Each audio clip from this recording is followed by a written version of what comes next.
Us now is Florida Congressman Bryon Donalds. Congressman, it is great to have you, and it's nice to have you here because I'm just going to put you on the spot. You know your name is being floated out there as vice presidential material.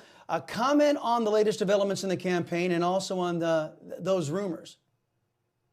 Well, first, let's just say this. Governor DeSantis, he fought hard. He entered this campaign truly believing that he was going to be our nominee to lead our party and to help get our country back on track. Republican voters stood strongly behind President Trump. He made the absolute right decision to drop out at this point in time. And I'll tell you, he's absolutely correct. The time has come for Republicans to unite behind President Donald J. Trump.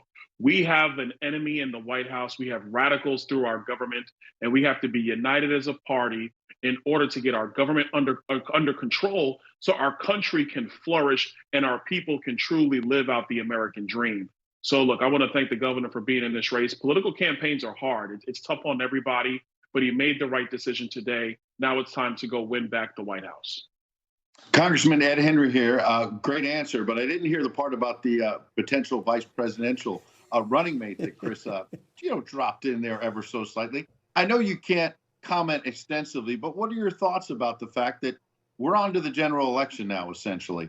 That's where a lot of people are looking, and your name keeps coming up as a young conservative voice that the president is very comfortable with. Would being on the ticket with him be something you'd be interested in? Well, look, Ed, I appreciate you not letting me off the hook. So, look, I'll be direct with you. It's really an honor to be mentioned.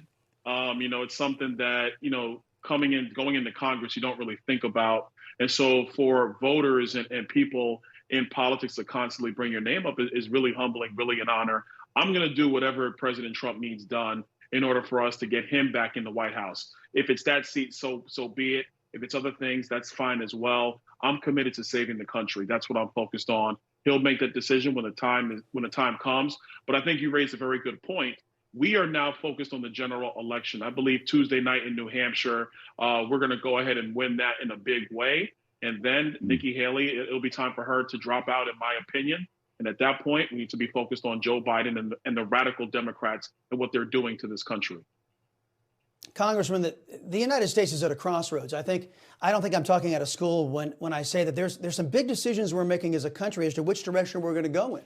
Are we going to be a socialist European-style country, or are we going to return back to our roots and be a government of, by, and for the people, a country that is prosperous, secure, and strong?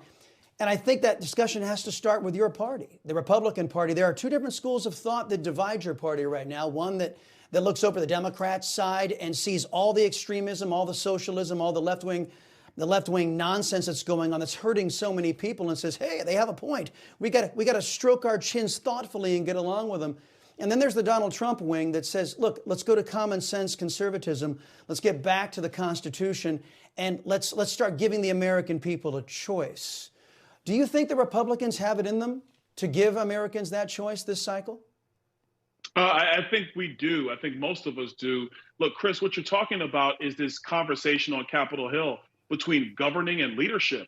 And those who say we have to show we can govern always talk about trying to find a way to keep the wheels of government moving when you're negotiating with a very radical party in the Democrat Party. I think where our party must be is the party of leadership.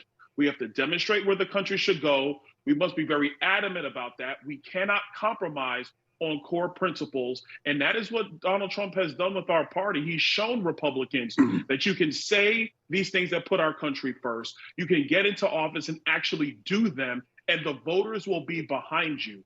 We got to get to that. As long as we do that, I think our battle with the Democrats will be fine and we'll win, because every American just wants common sense back. I don't care if you're a Democrat, an independent, a Republican. We need common sense governing the day in our country, not capitulation or weak compromises with the radical Democrats. That's only going to leave our country further behind. It will not help our people.